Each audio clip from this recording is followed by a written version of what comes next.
Annonceurs, entrepreneurs, promoteurs et chefs d'entreprise, choisissez dès à présent votre meilleur partenaire média, Ideal Production. Ideal Production est basé à Cotonou au Bénin. Ideal Production, le partenaire exclusif de Sika TV en Afrique.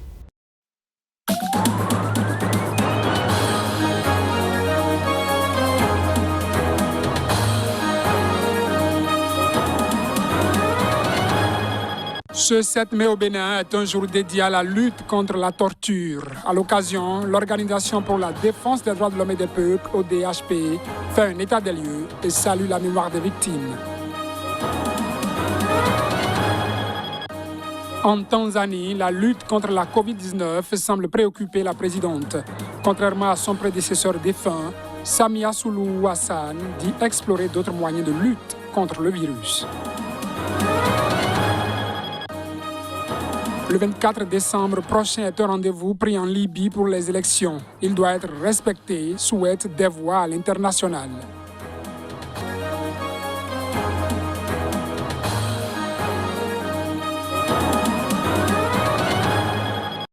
Bonsoir à toutes, bonsoir à tous. Heureux de vous retrouver à ce journal. Au Bénin, l'Organisation pour la défense des droits de l'homme et des peuples a fait une sortie à l'occasion de ce 7 mai, là où on commémore la journée nationale de lutte contre la torture. C'est pour saluer la mémoire des enfants du pays disparus sous la torture. L'occasion a été saisie pour revenir sur des cas de torture et d'impunité qui s'observent encore en plein régime démocratique. Reportage.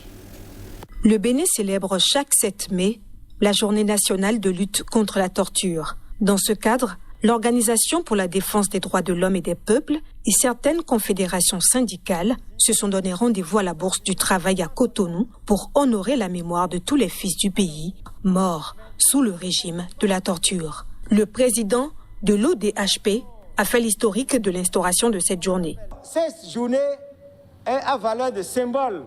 Voilà un étudiant jeune, militant, activiste, déterminé, donc qui a été pris et sauvagement torturé. Donc, il faudrait élever ce jour au rang de jour des martyrs.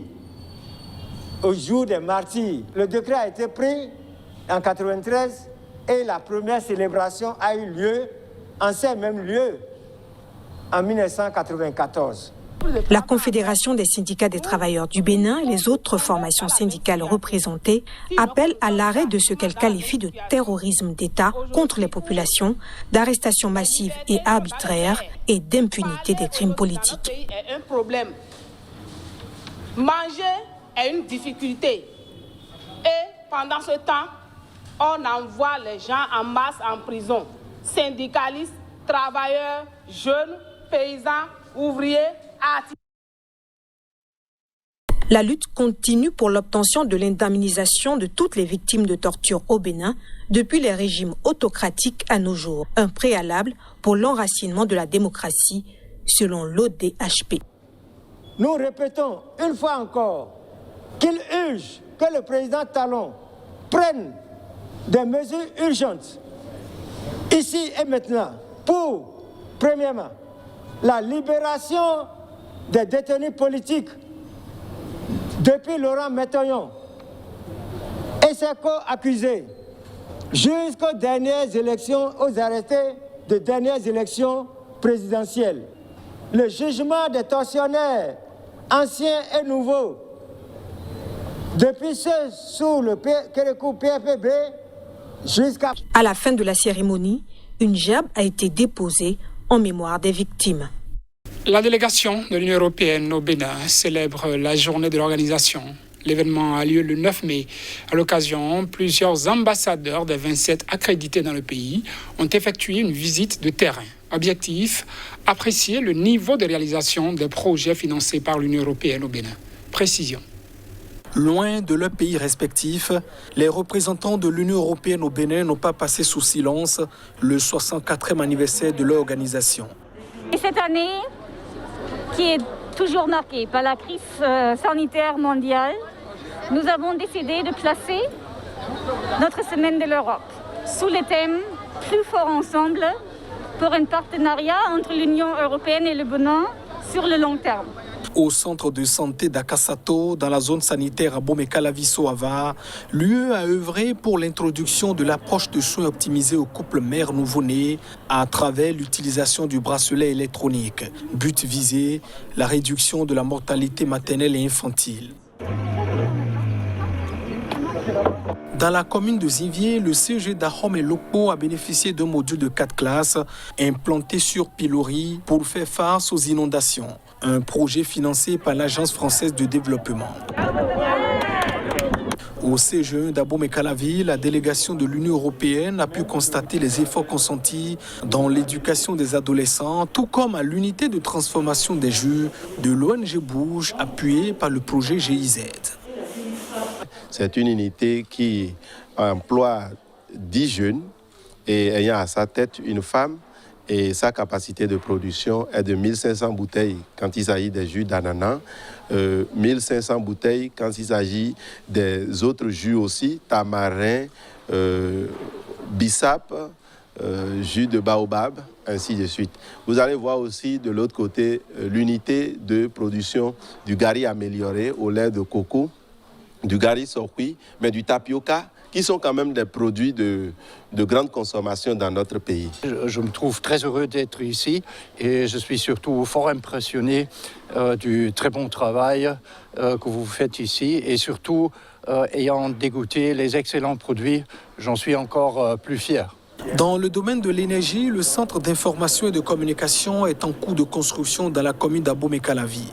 Un outil régional qui permet un suivi et une gestion appropriée de la production, la transformation et la consommation des systèmes électriques de l'Afrique de l'Ouest. Cette route de l'Union européenne au Bénin nous a permis de présenter et d'expliquer un peu des projets de l'Union européenne et des États membres ici au Bénin pour soutenir et améliorer la vie quotidienne des populations béninoises. Depuis la création du premier fonds de développement des 27, le Bénin a déjà bénéficié de plus d'1 milliard de francs CFA d'aide de la part de l'Union européenne. Les ambassadeurs de France, d'Allemagne, d'Italie, du Royaume-Uni et des États-Unis à Tripoli ont appelé ce jeudi la Libye à respecter la date des élections législatives et présidentielles du 24 décembre. Ces élections sont censées permettre au pays de sortir d'une décennie de conflits. Dans une déclaration commune, les chancelleries de France, d'Allemagne, d'Italie, du Royaume-Uni et des États-Unis à Tripoli ont exhorté le gouvernement de transition récemment installé en Libye ainsi que la Chambre des représentants à faciliter les élections du 24 décembre et à approuver la Constitution et le cadre légal pour ces élections d'ici le 1er juillet. Outre les dispositions politiques et sécuritaires, les préparatifs techniques et logistiques sont essentiels, rappellent les 5 ambassades, alors que le gouvernement libyen n'a toujours pas entamé les préparatifs pour l'organisation de ce scrutin qui représente pourtant la raison même de sa désignation. Ce n'est pas le moment de procéder à des changements qui risqueraient de perturber les organes compétents et de retarder la tenue des élections selon le planning fixé par le Conseil de sécurité de l'ONU, insiste-t-elle. La Libye tente de s'extraire d'une décennie de conflits depuis la chute du régime de Mouammar Kadhafi en 2011 dans le sillage des printemps arabes.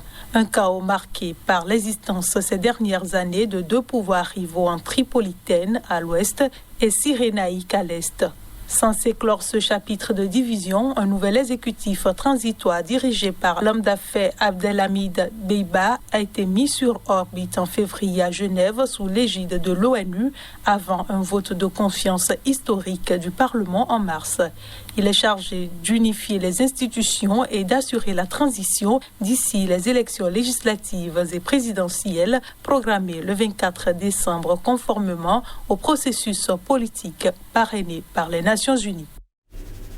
Le gouverneur de la province du Tanganyika, dans le sud-est de la République démocratique du Congo, et frère cadet de l'ancien président Joseph Kabila, a été destitué ce jeudi en son absence.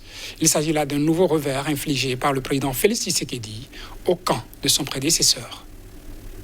Zoé Kabila, frère cadet de l'ex-président Joseph Kabila, n'est plus le gouverneur de la province du Tanganyika. Il a été destitué ce jeudi. Les 13 députés provinciaux qui ont participé à la séance plénière ont voté pour sa destitution, a déclaré Cyril Kempou, rapporteur de l'Assemblée provinciale. Selon les explications du député Dominique Bota, le vote a eu lieu en l'absence de Zoé Kabila, retenu à Kinshasa par le gouvernement central. Membre du Front commun pour le Congo, FCC, qui regroupe les partisans de l'ancien président Kabila, le député Dominique Bota a déclaré que 12 députés du FCC ont été empêchés par les forces de l'ordre d'accéder à la salle de plénière. Dans leur motion, les 13 députés provinciaux signataires, membres de l'Union sacrée de la nation, USN, du président Tshisekedi, reprochent au gouverneur Zoé Kabila la mauvaise gestion de la province, le manque de respect à l'institution, Assemblée provinciale, ainsi qu'aux autorités nationales. Sur les 26 gouverneurs de province en RDC, Zoé Kabila est le seul à n'avoir pas rejoint le camp de Félix Tshisekedi. Il était jusqu'à ce jour l'un des rescapés du processus de mise à l'écart des partisans de l'ancien président Kabila, entamé depuis décembre par le chef de l'État.